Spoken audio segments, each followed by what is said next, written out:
Now we'll talk about how to calculate this delta H and delta U. So measurement of delta U and delta H. अब हम इनकी बात करेंगे. Delta U क्या है? Delta U is heat at constant volume and delta H is heat content at constant pressure. The thing is, यानी अगर हमें किसी भी रिएक्शन में डेल्टा यू को फाइंड आउट करना है, हमें वॉल्यूम को कांस्टेंट रखना पड़ेगा.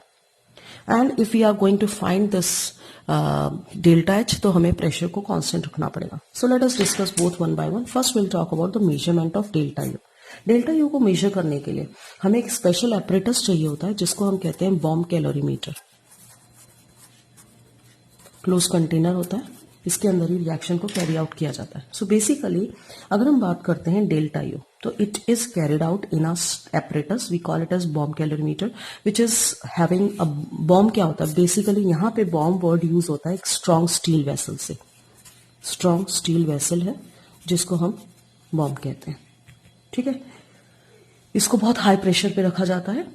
ठीक है जी. इसके अंदर एक इंसुलेटेड सब्सटेंस रखा जाता है जिसके अंदर हम रिएक्शन को कैरी आउट करते हैं. थर्मामीटर और स्टिरर होता है.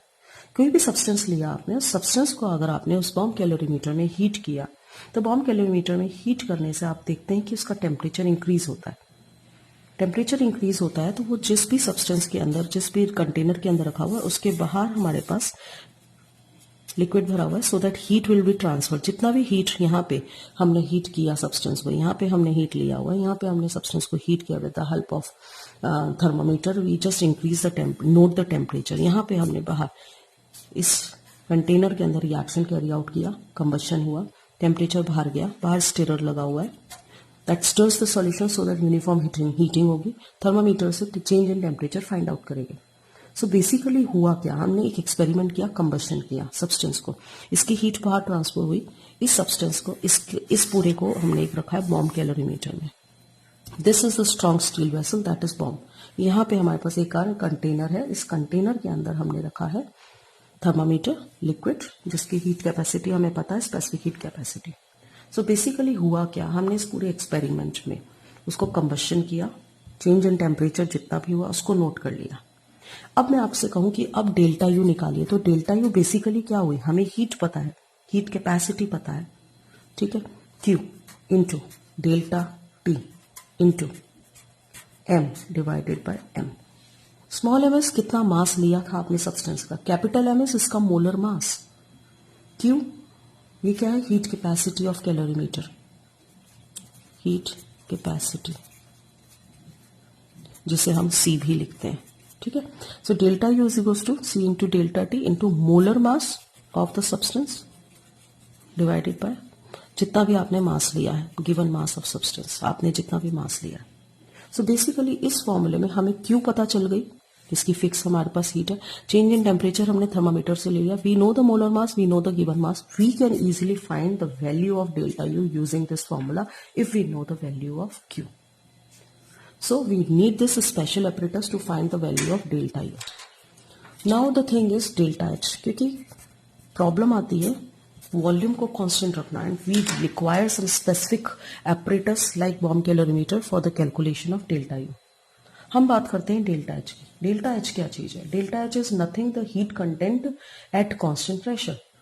अब मैं आपसे पूछूं, कोई भी रिएक्शन आप कैरी आउट कर रहे हैं, अगर वो आप लेबोरेटरी में कर रहे हैं, so before the reaction, after the reaction, pressure should be same, because you have not applied any vacuum pump or any pressure apparatus to increase or decrease the pressure. So basically आप जो भी reaction laboratory में carry out कर रहे हैं, suppose आपने salt analysis का test tube में रिएक्शन किया, सो जो रिएक्शन हो रही है, या आपने टाइट्रेशन किया, टाइट्रेशन से पहले भी 1 एटमॉस्फेयर प्रेशर था, टाइट्रेशन के बाद भी एटमॉस्फेयर का प्रेशर 1 एटमॉस्फेयर था. यानी हमें प्रेशर को कांस्टेंट रखने के लिए कुछ भी नहीं करना पड़ा. Pressure is already constant because it we are carrying out, we are conducting the experiment in the sea level और इन लेबोरेटरीज. सो वहां हमें कोई स्पेसिफिक कंडीशंस और स्पेसिफिक एपरेटस की जरूरत नहीं है. यानी हमें डेल्टा एच निकालना बहुत ईजी है. क्यों? क्योंकि हम एक नॉर्मल रिएक्शन में भी कंसीडर कर सकते हैं. लेट अस डिस्कस कैसे करें. तो आपने एक पॉलीथीन बॉटल ले ली, प्लास्टिक कप ले लीजिए, पॉलीस्टाइरिन कप ले लीजिए, आपका कॉफी कप ले लीजिए, कोई भी ले लीजिए, उसके अंदर रिएक्शन कर सकते हैं. और आपने एक न्यूट्रलाइजेशन रिएक्शन की. न्यूट्रलाइजेशन रिएक्शन मीन्स आपने HCl लिया, नोन अमाउंट नोन वॉल्यूम, उसमें NaH डाला, नोन अमाउंट नोन वॉल्यूम. और इसको आपने रखा एक वाटर के बीकर में, so that both the solutions will attain the same temperature. आपने एक कंटेनर में HCl लिया, उसका टेम्परेचर और NaOH का टेम्परेचर, किसी भी तरह से आपको दोनों का टेम्परेचर सेम करना है। सो आप दोनों को अलग अलग इंडिविजुअली वाटर में रख के उनका टेम्परेचर सेम रख सकते हैं एंड विल मिक्स दैम। तो क्या होगा, स्टिरिंग किया, स्टिरिंग करने से कुछ टेम्परेचर बढ़ेगा, उस टेम्परेचर को हमें नोट करना है। जैसे ही उस टेम्परेचर को हमने नोट किया, हमारे पास डेल्टा H की वैल्यू आ जाएगी। कैसे आएगी, इन टर्म्स ऑफ हीट। तो हमारे पास जो भी हीट प्रोड्यूस हुई है वो क्या चीज है, this is equal to mass, जितना सब्सटेंस लिया इनटू उसकी specific heat, let me write it as C small c, specific heat लिया, या हम भी लिखते हैं इनटू राइज इन टेम्परेचर, कितना टेम्परेचर हुआ। So can I write MC delta T, और इसे हम S से भी लिखते हैं तो MS डेल्टा T। तो ये जो हीट प्रोड्यूस हुई है हमारी कांस्टेंट प्रेशर पे QP, it is M mass into C into delta T। सो हमारे पास स्पेसिफिक हीट पता है, अगर उस सब्सटेंस की मास में पता है हमने कितना लिया, चेंज इन टेम्परेचर हम निकाल सकते हैं कितना हुआ रिएक्शन मिक्स करने के बाद दोनों substances like HCl or NaOH, and we can find this QP by using this formula. And this QP, since it is carried out at constant pressure, so it is nothing but delta H. So this is how हम delta H को बहुत easily find out कर सकते हैं without requiring any specific apparatus. So this is how we can find delta H and delta U. Now after the discovery of delta H, we'll talk about thermochemical equation. So when we talk about thermochemical equation, first thing is ये हमें clear है कि पहली चीज तो हमारे पास ऐसी chemical equation जो बैलेंस्ड हो, बैलेंस्ड केमिकल इक्वेशन। दूसरी चीज, हमें उसमें अमाउंट ऑफ हीट इवॉल्व्ड और एब्जॉर्ब्ड पता होनी चाहिए। अमाउंट ऑफ हीट इवॉल्व्ड या एब्जॉर्ब, कितनी हीट इवॉल्व हुई है, कितनी हीट एब्जॉर्ब हुई है, ये हमें पता होता है इस इक्वेशन से। We call it as thermochemical equation. Suppose मैंने बात की एक रिएक्शन की, H2 plus half O2 gives us H2O। इसमें कुछ अमाउंट ऑफ हीट लिबरेट हुई है and that we write is 285.8 kilo joule per mole. So this is a reaction जिसमें इतनी अमाउंट हीट लिबरेट हुई है, ये हमारी कंप्लीट रिएक्शन थर्मोकेमिकल इक्वेशन कहलाती है। This much amount of heat has been written along with the product. It shows that this reaction is exothermic. ये reaction हमारी एक्सोथर्मिक है। अगर आपको एंडोथर्मिक लिखना है तो एंडोथर्मिक को हम कैसे लिखेंगे, रिएक्शन ये जो हीट है इस तरफ आ जाए, या फिर इसका एक और तरीका है लिखने का, आप लिखें H2 plus half O2 gives us H2O and then you will write delta H is equal to minus of 285.8 kilo joule per mole. What does it mean? It means कि ये माइनस साइन है, minus sign means it has been evolved by the reaction. ये reaction में evolve हो रही है और ये हमारा एक्सोथर्मिक रिएक्शन को इंटरप्रेट करता है। सो थर्मोकेमिकल इक्वेशन में पहली चीज आप ध्यान रखेंगे that this thermochemical equation is for exothermic it is written with negative sign, delta H is negative, for endothermic delta H is positive। तो ये आपको ध्यान रखना है, for exo delta H is negative, ये हम पढ़ चुके हैं, एंड फॉर एंडो यानी हीट जब एब्जॉर्ब हो रही है डेल्टा H इज पॉजिटिव। ठीक है जी। दूसरी चीज, ये जो डेल्टा H है ये हमारी किसी भी स्टैंडर्ड कंडीशन में हो, उनके जो कोफिशिएंट्स हैं वो भी कंसीडर करके किए हों। फिजिकल स्टेट हमेशा मेंशन होनी चाहिए, like if I have written this should be in gaseous state then liquid state, the physical state of the reaction must be mention so that will come to know कि अगर suppose ये water liquid की जगह gaseous state में होता है तो heat change will be different. So physical state must be mention, because अगर फिजिकल स्टेट चेंज होते हैं, सपोज इसी रिएक्शन को मैं लिखती हूँ and I will write in terms of that H2 in gaseous state, O2 in gaseous state, and finally water comes also in gaseous state. Then in that case, the H delta H would be different from this one, that is 241.8 kilojoule per mole. It shows that कि अगर water liquid है तो heat content different है, अगर water gaseous state में तो heat content different है. That means this is the physical state that defines or that may change the amount of heat for that reaction. So it is one of the very important factor on which the heat of reaction depends. So if I reverse the reaction, On reversing the reaction, the sign will change, but the magnitude will remain same. That means if I reverse the reaction, it will go this way. Water changes into H2 and half O2 by any means. Then, in this case, this much amount of heat is required. That means I'll just write with the same magnitude but opposite sign, 241.8 kilojoule per mole. This shows that the amount, the magnitude is same, but it is the sign that is different. So now, after this, we'll talk about the heat of reaction. What is this heat of reaction? We generally say it as the enthalpy of reaction. Enthalpy of reaction. That means it is the amount of heat evolved or absorbed, either released or absorbed, when the number of moles of reactant completely reacted. जितने भी reactant आपके पास है वो सारे के सारे react हो जाएं. When the number of moles of the reactant जो भी represent किए हैं उस chemical equation में वो completely react हो जाएं, then that enthalpy change is known as enthalpy of reaction और heat of reaction, और इसे हम delta HR से करते हैं. और अगर हम इसे standard condition में ले लें, then I'll put 0 or a not on it at the superscript. So basically हुआ क्या, suppose मैं बात कर रही हूँ CH4 plus 2O2 gives us CO2 plus H2O. It means the whole of the reactant has completely reacted. तो जो enthalpy change होगी, let me write this as X. ये हमारी enthalpy of reaction होगी. Combustion reaction है, so it should be with minus sign. That means heat is evolved. Got it? So basically हम अगर बात करें heat of reaction, जितने भी एक balanced chemical equation में जितने भी reactant हैं, if they have been completely reacted, whatever be the enthalpy change, that is known as heat of reaction. And heat of reaction हमेशा change होगा अगर हम amount change करेंगे. मैंने यहाँ 2 की जगह 4 moles ले लिए, CH4 2 moles ले लिए, ये change हो जाएगा. It depends on the state, as we have discussed कि water हम liquid ले रहे हैं, water हम gas ले रहे हैं, state change होते ही हो जाएगा. Even it depends कि अगर allotrop change हो जाए. Suppose I am carrying out a reaction, C plus O2 gives us CO2. If I take diamond out here, we'll get different enthalpy. If I take graphite out here, we'll get different enthalpy. That means the reaction for the same element but different allotropes will be different, and the enthalpy change would also be different. Say this is X, this is Y. So it depends on the allotropes also. And if it is carried out under standard condition, then we call it as a standard enthalpy of reaction. And what is a standard state? A standard state means they should be taken in the purest form. Pressure should be taken as 1 bar pressure and specified temperature जो भी आपको दिया हुआ है. Generally हम 25 degree Celsius या 298 kelvin की बात करते हैं. एक ही बात है.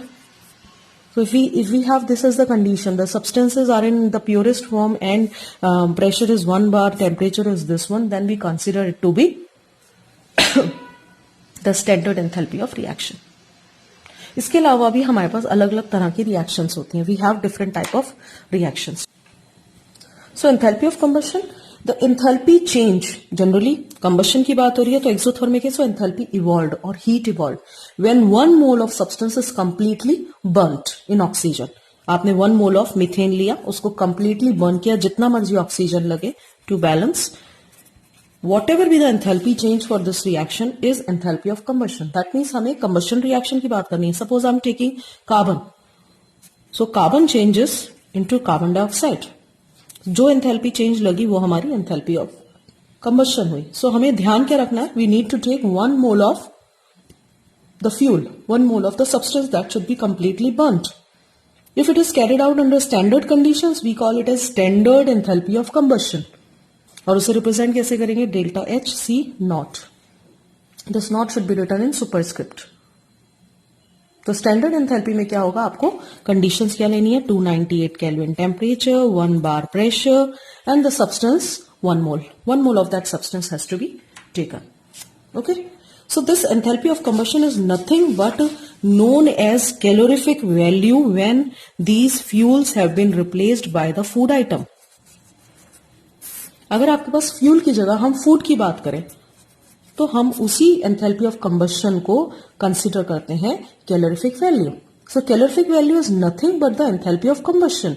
It is nothing but defined as the amount of heat in basically calories, sometimes taken in joules also, which is produced when 1 gram of this food or fuel is undergo complete combustion. Suppose आपने लिया glucose C6H12O6, oxygen CO2, H2O, photosynthesis reaction. तो जो enthalpy release हो रही है that is nothing but the calorific value for this glucose. So basically when we talk about this calorific value, we have a normal definition that is same as that of enthalpy of combustion, but we'll consider it for food and sometimes for fuel like LPG हम calorific value बात कर लेते हैं. Now after this we have next enthalpy, and the next enthalpy is enthalpy of formation. Enthalpy of formation. So when we talk about enthalpy of formation, we say that when 1 mole of substance is formed, enthalpy change when 1 mole of substance is formed from its elements. Suppose हम CO2 की बात करें तो 1 mole of CO2 has been formed from its element. जो भी enthalpy change होगी वो हमारी enthalpy change enthalpy of formation होगी. जो भी enthalpy change होगी वो हमारी enthalpy of formation होगी. Suppose मैं बात करूं मेरे पास reaction है 2H2 plus O2 gives us 2H2O. Here 2 moles have been formed, तो enthalpy of formation नहीं होगी. इसमें जो एंथैल्पी चेंज होगा वो एंथैल्पी ऑफ रिएक्शन होगा. इसको अगर हमें एंथैल्पी ऑफ फॉर्मेशन में चेंज करना है तो क्या करना पड़ेगा? This whole reaction should be divided by 2. So here is the relation for this reaction between enthalpy of reaction enthalpy of formation. But if I talk about this reaction, if I say this reaction CO2, 1 mole has been formed, so this is the same as enthalpy of reaction, the same as enthalpy of formation. So enthalpy of formation, enthalpy of reaction for this case is same because 1 mole has been formed. Formation we define 1 mole, reaction we define for any reaction, for the complete conversion of these reactant into product. So confusion नहीं होना चाहिए. reaction और formation अलग भी हो सकते हैं, same भी हो सकते हैं. When we are going to find the enthalpy of formation for any reaction, कैसे निकालें? Enthalpy of reaction suppose हमें निकालना है. This is the summation of enthalpies of formation of product minus summation of enthalpies of formation of reactant. This is nothing but the enthalpy of reaction for particular reaction. जैसे suppose हमने यहाँ बात की तो product की जितनी भी enthalpy हो रही है, CO2 की जितनी भी एंथैल्पी चेंज है minus enthalpy for carbon plus enthalpy of oxygen, उसको जब हम पुट करेंगे तो हमारे पास आ जाएगा enthalpy of reaction. This is how we can find the enthalpy of reaction. अगर कोई कंपाउंड बहुत ज्यादा स्टेबल है तो उसकी एंथैल्पी ऑफ फॉर्मेशन नेगेटिव आती है if the compound is stable. क्यों? क्योंकि जितना ज्यादा स्टेबल है उतनी ज्यादा एनर्जी रिलीज होगी, उतना ही जितनी ज्यादा एनर्जी रिलीज होगी we see that it is more stable. So this is about enthalpy of formation. Let us talk about next enthalpy, and we have the next enthalpy is enthalpy of neutralization. So I think now by this name it is clear to you. We know neutralization reaction when acid is completely neutralized by base. So उस समय उस neutralization reaction में जो enthalpy change होगी we call it as enthalpy of neutralization. So suppose I talk about a reaction NaOH 1 mole, HCl 1 mole, undergo complete neutralization, we get NaCl and H2O. So whatever be the enthalpy change, we just write it as enthalpy of neutralization. And for any strong acid and strong base, when we take 1 gram equivalent of both, then the enthalpy of neutralization is always constant, that is minus 57.1 kilojoule per mole. अगर strong acid strong base है and we have taken 1 gram equivalent of both, then the enthalpy of neutralization is always constant irrespective what acid or what base we have taken, because ultimately they form salt and we have left with H ion and OH ion. They actually neutralize each other to form water. So इस reaction की value minus 57.1 होती है, that is constant. So it is nothing but the heat evolved between when the reaction takes place between H ion and OH ion. H ion given by acid and OH ion given by base. So if we have taken equivalent amount of these two acids and bases and they are strong, तो जितने H ion है उतने OH ion है, उनको neutralise किया, water बन गया. So this reaction is enthalpy of neutralization. For strong acid, strong base, it is always constant. If we have any of the substance that is weak, or both are weak, then the value is always lesser than this one. It is always lesser than this one. इससे कम ही होगी. Okay, let us talk about next enthalpy, and next enthalpy we have is enthalpy of solution. So now let us talk about enthalpy of solution. Solution says कि कुछ salt कुछ solvent में dissolve हो गया. So when we talk about solution, we say that it is the enthalpy change when 1 mole of substance, change क्यों लिखा, it may be evolved, it may be absorbed. In some cases enthalpy absorb हो सकती है, in some cases enthalpy release हो सकती है. So enthalpy change हम बोलेंगे because different salts may have different nature. Sometimes they show exothermic and sometimes they show endothermic reaction. So when we talk about enthalpy of solution, we say that when 1 mole of substance is completely dissolved in fixed amount of solvent. एक fixed amount of solvent में जब एक पूरा substance dissolve हो गया, 1 mole substance dissolve हो गया, तो जो भी enthalpy change होगी वो हमारी enthalpy of solution होगी. Suppose आपने एक salt लिया KCl, उसको आपने पानी में mix किया and it gets dissolved into it, and whatever be the enthalpy change, we call it as enthalpy of solution. Got it? So this is enthalpy of solution. Now enthalpy of solution is not so simple. We need to convert this solid into aqueous form. How it takes place? If you are going to convert this solid into aqueous form, it means it goes like this. Because as soon as it changes into aqueous form, it dissociates into ions. तो यहाँ जो change हो रहा है, यहाँ हमारा है enthalpy of solution. How it is related, how it comes to its step. सबसे पहले हमें क्या करना पड़ेगा, इसको ions में gaseous form में लाना पड़ेगा. First of all, these ions will form and they come into gaseous state. और इस step को हम क्या कहते हैं, lattice enthalpy. यहाँ जो enthalpy change होती है वो होती है lattice enthalpy. And second step होता है, these ions from gaseous state changes into aqueous form or hydrated form, and this enthalpy is known as hydration enthalpy. This is known as hydration enthalpy. So this is how the whole step takes place. That means enthalpy of solution consists of 2 steps. Lattice enthalpy पे depend करता है, hydration enthalpy पे depend करता है. It depends on these 2. So for most of the ionic compound, enthalpy of solution is positive. For most of the ionic compound, not always. If lattice enthalpy for any salt is high, तो वो dissociate नहीं होगा जल्दी से. अगर ये बहुत ज्यादा है तो इसका dissociate होना बहुत मुश्किल है. ठीक है, इसका डिसोसिएट होना बहुत मुश्किल है. Now the thing is how to calculate lattice enthalpy. Very very important thing, how to calculate lattice enthalpy. So calculation of lattice enthalpy can be considered under Born Haber cycle. We study now Born Haber cycle and there is a specific sequence or steps. Applying that using this Born-Haber cycle, we can easily find the lattice enthalpy. So a very simple example given in your NCERT, how to find the lattice enthalpy for NaCl. So when we talk about this NaCl, हम कुछ consider करेंगे. Lettuce enthalpy का मतलब क्या हुआ? Lettuce enthalpy है आपके पास ये सॉलिड है and it dissociates into ions, gaseous. The dissociation of this solid salt into gaseous ions is lattice enthalpy. Even the reverse is also lattice enthalpy. The magnitude would be same. The sign get reversed. Got it? The magnitude will be same. The sign gets reversed.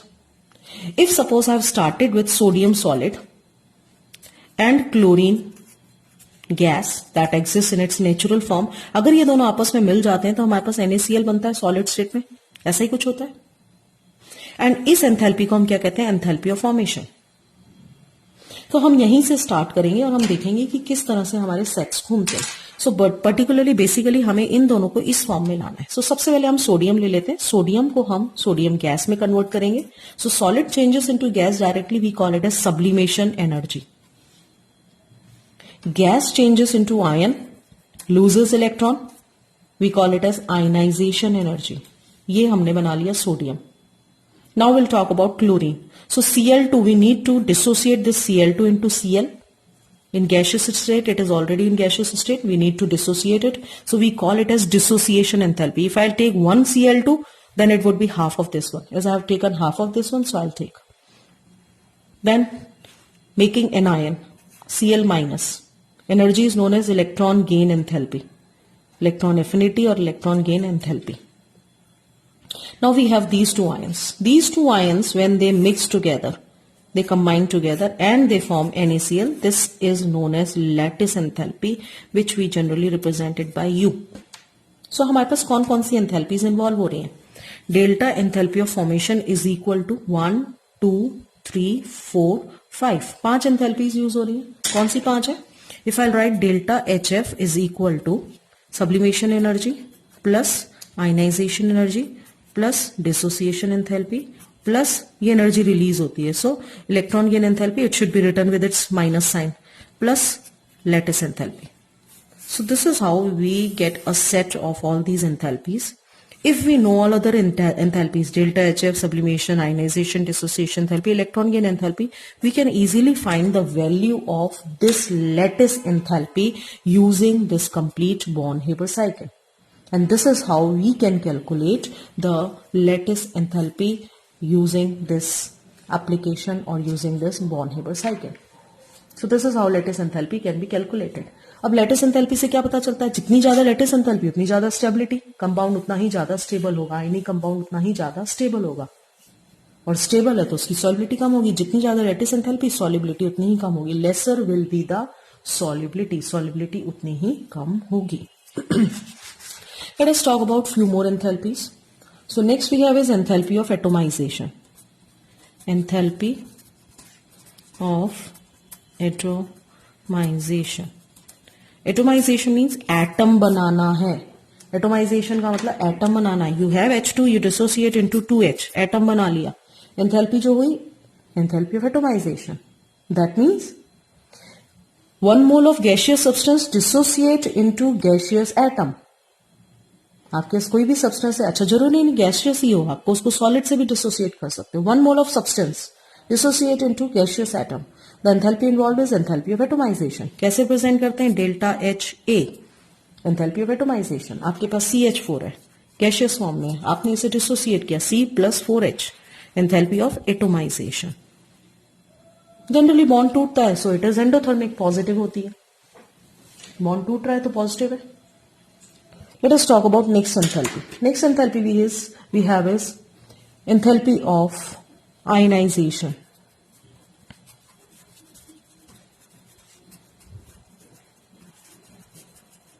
So when we talk about enthalpy of ionization means you have some substance, you dissociate into ions form.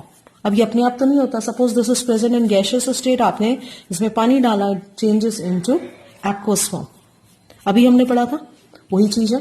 We call it as enthalpy of ionization. So mostly हमारे पास ये aqueous form में आ रहा है, dissolve हो रहा है. This is ionization. So this is all about the various types of enthalpies, how we can define enthalpy for a particular process. Now, the next topic we have is Hess's law of constant heat summation. Very interesting cycle है पूरी, constant heat summation. We'll discuss this constant heat summation. As the name suggests, Hess's law. So when we talk about Hess's law, we say that suppose आपके पास एक reaction है, A changes into product. Okay, और इसकी जो enthalpy change है, let me write it as enthalpy delta HX. But it may takes place say in different steps. A changes into X, X changes into Y, and finally Y changes into product. Say it involves delta H1, it involves enthalpy as delta H2, and let me write this as enthalpy of H3. It takes place in 3. So this Hess's law says that ये जो enthalpy है आपकी, जो delta HX है for the complete single step which takes place in number of single steps is equal to delta H1 plus delta H2 plus delta H3. This is how the reaction takes place. So this is nothing but the Hess's law. Got it? अब इसकी application क्या है? Application है कि इन चारों steps में से suppose ये स्टेप बहुत फास्ट हो रहा है, मान लीजिए this step is very very fast, so I cannot find it experimentally, but if I know other 3 values, so we can easily find using this Hess's law the 4th value very easily. So that is one of the very important application of Hess's law. So this is how this Hess's law is applicable to a particular reaction which may takes place in single step or which may takes place in number of steps. We will discuss the numericals based on this Hess's law and various enthalpies in next video and another video. In this, so we'll discuss only the theoretical part so that the chapter would be clear to you. So this is all about the thermochemical equation. Now, after this Hess's law and various types of enthalpies, now let us discuss about the second law of thermodynamics. So, before going to start with second law of thermodynamics, first we'll talk about the limitations of first law of thermodynamics. So, when we talk about thermodynamics first law, we have studied that it is nothing but the conservation of energy. So, what it tells us, हमें energy के बारे में बताता है. What is the energy informed? ये हमें बताता है कि कोई भी रिएक्शन है वो डिफरेंट उसमें एनर्जीज अगर इन्वॉल्व है, बट हमें ये नहीं बताता कि क्या वो रिएक्शन होगा या नहीं होगा. It does not tells us about the feasibility of reaction, whether the reaction takes place or not, whether the reaction is possible or not.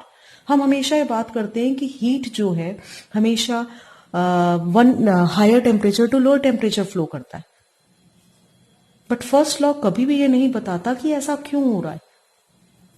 Heat flow करेगा हायर टू लोअर टेम्परेचर, क्यों करेगा, particular direction में क्यों करेगा. उस reaction cold to heat नहीं हो रही तो क्यों नहीं हो रही है. सो this is basically the very important limitation of first law of thermodynamics. And to answer this question, we have second law of thermodynamics. So now we are going to start with this second law of thermodynamics. And second law of thermodynamics basically involved about certain terms like spontaneity, like entropy, disorderness. So first of all, we should introduce those terms and we'll discuss those terms and then we'll talk about the statement of second law and we'll discuss. तो सबसे पहले, क्योंकि इसमें spontaneous और non spontaneous process की बात आती है, तो पहले हम यही डिस्कस करेंगे कि स्पॉन्टेनियस और नॉन स्पॉन्टेनियस प्रोसेस होते क्या है. As it is clear from the name, spontaneous जो अपने आप हो रहे हैं, नॉन स्पॉन्टेनियस जो अपने आप नहीं हो रहे. सिंपल बात है, एक ऐसा प्रोसेस जो एक पर्टिकुलर कंडीशन में अपने आप हो जाए, अपने आप हो जाए, या हमने कोई इनिशिएशन लगाया, रिएक्शन हो गई. कैसे कैसे वाटर का अपने आप फ्लो होना हायर टू लोअर टेम्परेचर, पानी ऊपर से नीचे अपने आप गिरता है. नीचे से ऊपर जाने के लिए तो हमें उसमें पंप लगाना पड़ेगा, उल्टा नहीं जा पाएगा ना reaction. So water flows from higher to lower, spontaneous है. From lower to higher non spontaneous, अपने आप नहीं हो रहा. ठीक है ना. हीट का फ्लो हो रहा है from higher temperature to lower temperature, अपने आप हो रहा है. From higher temperature to lower temperature, spontaneous. But क्या वो लोअर टू हायर होता है? Non spontaneous. गैसेस अपने आप डिफ्यूज हो जाती है हायर प्रेशर से lower pressure, but lower to higher नहीं होंगी. पानी में नमक घुल जाता है, स्पॉन्टेनियस. पानी में मिट्टी नहीं घुलती, non spontaneous. So these are certain reactions that are spontaneous, non spontaneous. कैसे पता चलता है हमें, ये हम डिस्कस करेंगे यहाँ पे. सो पहली चीज spontaneous, which takes place by itself, अपने आप हो जाए, या उसमें कोई इनिशिएशन दे तो हो जाए. अब इनिशिएशन का मतलब क्या है? इनिशिएशन, सपोज आप एक कैंडल को जला रहे हैं, अपने आप तो जलेगी नहीं. आपने उसमें मैच स्टिक लेके गए, burning match stick, bring it to the wick of this candle, वो जल जाएगी. अब आप अगर माचिस हटा दें तो क्या वो अपने आप बुझ जाएगी? वो जलती रहेगी, वो पानी जलता रहेगा. ऐसा नहीं है कि पानी को नीचे से ऊपर ले जाना है, हमने पंप ऑन किया, पानी नीचे से ऊपर जा रहा है, पंप बंद कर दें तो क्या होता रहेगा? नहीं होगा ना. पानी वापस से नीचे से ऊपर जाना रुक जाएगा. तो जो इनिशिएशन का मतलब क्या है, एक बार रिएक्शन स्टार्ट कर दी, उसके बाद हमने उसे हटा दिया तो भी वो रिएक्शन चलती जा रही है, तो भी वो कैंडल कंटिन्यूअसली जल रही है. नॉन स्पॉन्टेनियस में क्या हो रहा है? बुझ गई कैंडल. नॉन स्पॉन्टेनियस में क्या हो रहा है? पानी नीचे से ऊपर अपने आप नहीं जा रहा, आपने पंप लगाया, जितनी देर लगाया पानी जाएगा, उसके बाद रुक जाएगा. सो यहां स्पॉन्टेनियस में दो चीजें हो गई, या तो अपने आप हो जाए, या हमने कोई इनिशिएशन लगाया और उसके बाद हो गई. इनिशिएशन हटा दिया तो भी रिएक्शन चलती रहेगी. कंबशन रिएक्शंस, इनिशिएशन दिया, इग्निशन टेम्परेचर तक दिया, हो गया, उसके बाद चलता रहेगा अपने आप जब तक कि फ्यूल चलता रहेगा. सो बेसिकली अगर हम बात करें कि स्पॉन्टेनिटी रिएक्शन क्या है, तो उसको कैरी आउट करने के लिए कोई ना कोई ड्राइविंग फोर्स है, कोई एक ऐसा फोर्स है रिस्पॉन्सिबल जो ये डिसाइड करता है कि ओके रिएक्शन स्पॉन्टेनियस होगी या नहीं. हमें इसको फाइंड आउट करना है. The force which is responsible for spontaneity of any process, we need to find out that force. चलिए पहले हम बात करते हैं क्या वो एनर्जी के टर्म्स में हो सकता है. Tendency for minimum energy. ऐसे कैसे? इसका मतलब ये है, अभी हमने देखा पानी ऊपर से नीचे जा रहा है, एनर्जी डिक्रीज हो रही है, अपने आप हो रहा है. नीचे से ऊपर वाला नहीं हो रहा अपने आप. हीट हायर टू लोअर जा रहा है, अपने आप हो रहा है. गैस का diffusion higher to lower pressure जा रहा है, अपने आप हो रहा है. तो कोई सिस्टम जिसमें एनर्जी कम होती जा रही है, ऐसा लग रहा है वो अपने आप हो रहा है. So it's been observed, common observation है. In order to acquire maximum stability system को एनर्जी रिलीज करनी पड़ेगी, और स्टेबिलिटी आने की हर कोई कोशिश करता है. ठीक है ना. तो हमने देखा कि ऐसी कुछ रिएक्शंस जो एनर्जी मिनिमाइज कर रही हैं, जो सिस्टम को एनर्जी, सिस्टम से एनर्जी दे रही हैं, वो रिएक्शन फिजिबल हो सकती हैं. यानी कोई भी रिएक्शन जो एक्सोथर्मिक को फिजिबल होगी, इसका मतलब तो यही हुआ. क्या ऐसा होता है? अभी हमने देखे बहुत सारे एग्जांपल्स ऐसा होता है, बट कुछ एग्जांपल्स ऐसे हैं जिनमें ऐसा नहीं होता. जैसे melting of ice. Melting of ice endothermic है, फिर भी अपने आप हो रही है. इवेपोरेशन ऑफ वाटर एंडोथर्मिक है, फिर भी अपने आप हो रहा है. अपने आप हो रहा है. डिसोल्यूशन ऑफ सॉल्ट, बहुत सारे सॉल्ट है, एंडोथर्मिक है. NH4Cl को पानी में डाला, एंडोथर्मिक है, पानी ठंडा हो जाता है, फिर भी रिएक्शन हो रही है. सो हम कह सकते हैं कि अपने आप में अकेला सिर्फ ओनली क्राइटेरिया नहीं है टू डिसाइड द स्पॉन्टेनिटी. एक फैक्टर हो सकता है कि हाँ, मोस्ट ऑफ द रिएक्शंस में हमने देखा जो सिस्टम एनर्जी रिलीज कर रहा है वो स्पॉन्टेनियस हो सकते हैं, बट ये कंफर्म नहीं हुआ. Let us move to second driving force. Second driving force है हमारा in terms of randomness, tendency for maximum randomness. अब आप पूछेंगे रैंडमनेस क्या होता है? हाँ जी, तो मैं अब आपको बताती हूँ. रैंडमनेस बेसिकली होता है डिसऑर्डर. डिसऑर्डर, ठीक है. डिसऑर्डर का मतलब परफेक्टली ऑर्डर्ड फॉर्म में नहीं है, चीजें बिखरी हुई.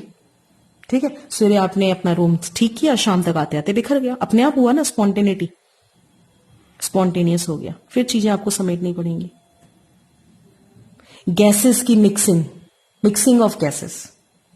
आपने एक कंटेनर लिया, एक और कंटेनर लिया, इसमें ए गैस रखी, इसमें बी गैस रखी, ओपन कर दिया. कुछ देर बाद क्या हुआ? ए और बी सब जगह मिक्स हो गई. अब इस समय अगर मैं कहूं कि आप वापस से यहां पे कंटेनर रख दो, तो क्या ए अलग बी अलग हो जाएगी? मिक्स तो अपने आप हो सकती हैं, अपने आप तो अपने आप अलग, सेपरेट तो अपने आप नहीं होंगी. तो डिसऑर्डरनेस तो अपने आप आएगा.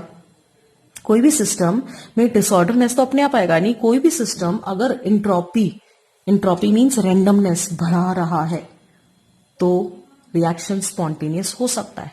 जैसे आपने एक बीकर पानी लिया, उसमें एक ड्रॉप इंक डाल दी, थोड़ी देर में आपने देखा वो इंक सब जगह स्प्रेड हो गई. अपने आप हुई ना. क्या वो इंक वापस से एक ड्रॉप बन सकती है अपने आप? नहीं हो सकता. सो कुछ ऐसी रिएक्शंस हैं जिनमें स्पॉन्टेनिटी बढ़ी और रिएक्शन स्पॉन्टेनियस हो गया.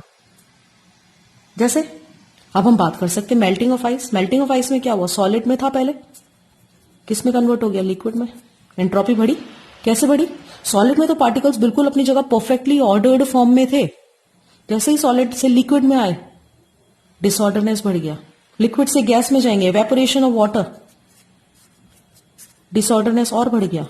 यानी किसी सिस्टम में डिसऑर्डर बढ़ रहा है, मैक्सिमम पहुंच रहा है, तो स्पॉन्टेनिटी हो रही है. तो क्या हम कह सकते हैं कि spontaneity can be judged bye randomness also? हाँ, कुछ हद तक बिल्कुल कह सकते हैं.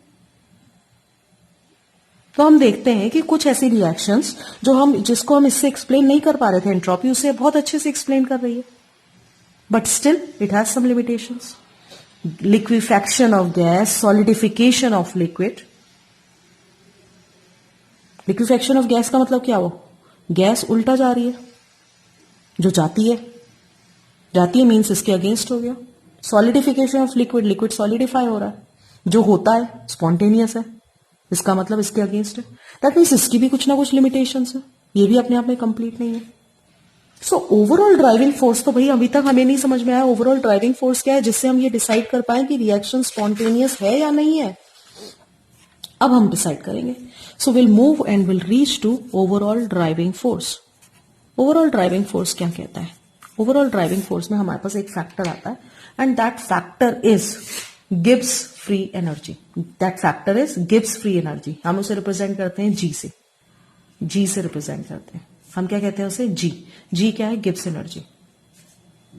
गिब्स एनर्जी क्या कहता है? गिब्स एनर्जी ने क्या किया है? इन दोनों फैक्टर्स को ले लिया. कौन कौन से? एंथैल्पी को भी, एंट्रोपी को भी. एंथैल्पी को भी ले लिया, एंट्रोपी को भी. अब बात आती है एंथैल्पी और एंट्रोपी अगर हम ले रहे हैं तो ये तो एग्जैक्ट नहीं निकाल सकते, तो हम इसे एब्सोल्यूट वैल्यू नहीं निकालने की जगह हम इसे change in enthalpy, change in entropy, change in Gibbs energy के टर्म्स में लेते हैं. This equation is known as Gibbs Helmholtz equation, क्योंकि बेसिकली हमने दो चीजें देखी, हमने देखा एंथैल्पी, हमने देखा entropy.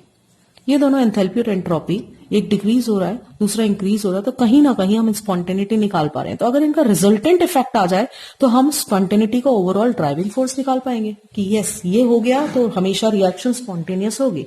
So Gibbs free energy says that कि अगर इसकी वैल्यू नेगेटिव है तो रिएक्शन स्पॉन्टेनियस होगा ही होगा हमेशा। अब आप पूछेंगे गिब्स फ्री एनर्जी है क्या? किसी भी प्रोसेस में जो एनर्जी अवेलेबल होती है to do some useful work, एक तो होती है internal energy, total sum of all energies, बहुत सारी एनर्जीज जो हम पढ़ चुके हैं।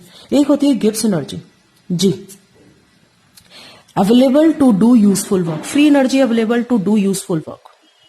अगर ये डेल्टा जी नेगेटिव है तो रिएक्शन स्पॉन्टेनियस है। If this delta G is positive reaction would be non spontaneous. और अगर ये डेल्टा जी 0 आ गया तो रिएक्शन इक्विलिब्रियम पे होगा। कहां होगा? इक्विलिब्रियम पे, यानी फॉरवर्ड बैकवर्ड दोनों चलेंगे। सो गिब्स फ्री एनर्जी एक ऐसा थर्मोडायनेमिक क्वांटिटी है जिसके डिक्रीज होने से हमें पता चलेगा रिएक्शन स्पॉन्टेनिटी की तरफ जा रही है। Reaction is going towards spontaneity and we come to know from the value of Gibbs free energy. यानी अकेले इस ड्राइविंग फोर्स से हम ये आइडेंटिफाई कर सकते हैं कि गिब्स फ्री एनर्जी अगर नेगेटिव है तो रिएक्शन स्पॉन्टेनियस है। अब आपसे पूछा जाए डेल्टा एच अगर एंडोथर्मिक होगा तो क्या होगा, डेल्टा एस एंट्रोपी इंक्रीज हो रही है तो क्या होगा। अल्टीमेटली आपको ये देखना है इन सब की वैल्यूज पुट करके, if delta G comes out to be negative the reaction must be spontaneous. So ultimately sole criteria क्या हो गया for deciding the spontaneity is Gibbs free energy. Gibbs free energy से हम कह सकते हैं कि रिएक्शन अगर स्पॉन्टेनियस है, अगर रिएक्शन स्पॉन्टेनियस है तो उसकी वैल्यू माइनस में जाएगी। तो ये हमारा गिब्स फ्री एनर्जी है जो हमें स्पॉन्टेनिटी के बारे में फाइनल इफेक्ट, फाइनल वैल्यू देता है। तो जब हमने स्पॉन्टेनिटी पढ़ लिया, हमने ड्राइविंग फोर्स पढ़ लिया, हमने एंट्रोपी पढ़ लिया, तो अब हम सेकेंड लॉ और थर्ड लॉ ऑफ थर्मोडायनेमिक्स को इजीली एक्सप्लेन कर सकते हैं।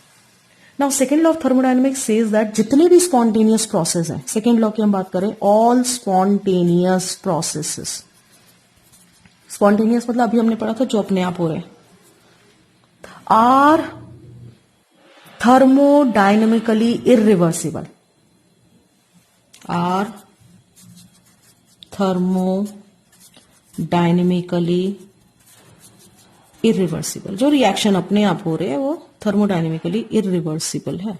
मतलब क्या हुआ? A spontaneous process can not be reversed. So किसी भी स्पॉन्टेनियस प्रोसेस में हमारी एंट्रोपी हमेशा इंक्रीज होगी। तो हमारे पास अलग अलग स्टेटमेंट बन गए। हम कह सकते हैं in any spontaneous process the entropy of universe always increases. This is one statement of second law of thermodynamics. Another statement हम कह सकते हैं कि जितने भी स्पॉन्टेनियस प्रोसेस हैं थर्मोडायनेमिकली इरिवर्सिबल है। मतलब हम ये कह सकते हैं कि बिना किसी एक्सटर्नल हेल्प के, बिना किसी एक्सटर्नल एजेंसी के, बिना किसी एक्सटर्नल फोर्स के स्पॉन्टेनियस प्रोसेस को रिवर्स नहीं किया जा सकता। पानी ऊपर से नीचे तो जा सकता है, नीचे एक बाल्टी पानी रख दीजिए, क्या अपने आप ऊपर चढ़ जाएगा? नहीं जाएगा। Second law of thermodynamics has various statements. Finally ये यही कहता है कि किसी यूनिवर्स की जो एंट्रोपी है, यूनिवर्स की एंट्रोपी मीन सिस्टम और surrounding entropy, that is continuously increasing. For any spontaneous process it always increases. तो ये हुआ हमारा सेकेंड लॉ ऑफ थर्मोडायनेमिक्स। अब हम गिब्स एनर्जी भी पढ़ चुके हैं, स्पॉन्टेनिटी भी पढ़ चुके हैं, so will move directly to third law of thermodynamics. And third law of thermodynamics says that at absolute zero means 0 kelvin temperature, at absolute zero a perfectly crystalline substance, कोई भी एक perfect crystalline substance, perfect crystalline substance का मतलब क्या हुआ? जो fully ordered है। Perfectly crystalline solid has perfect order of its particles, ions हो, atoms हो, molecules हो, fixed perfect order में arranged है। कब? एब्सोल्यूट जीरो पे। इसका मतलब क्या हुआ? उसकी एब्सोल्यूट जीरो पे उसकी एब्सोल्यूट एंट्रोपी भी जीरो होगी, एंट्रोपी में कोई चेंज नहीं होगा। हाँ, उसके पास ऑलरेडी कोई एंट्रोपी प्रेजेंट है ऑलरेडी, तो उसे हम रेसिडुअल एंट्रोपी कहेंगे। Otherwise starting with the state is the initial state, moving to any final state, there will be no change in entropy. उससे पहले कुछ entropy हो तो अलग बात है, which we call it as residual entropy. So third law of thermodynamics says that at absolute zero, a perfect crystalline solid has absolute entropy zero. उसकी absolute entropy भी 0 होगी. That means there is no disorder. It is perfectly ordered. That means absolute entropy is 0. So this is all about the chapter. In the next video, I'll explain some questions related to this chapter. So please go through it, and if you like it, please click the like button. बहुत मेहनत की है बेटा इस chapter के लिए. एक बार आप इसे like बटन दे दें. Thank you so much.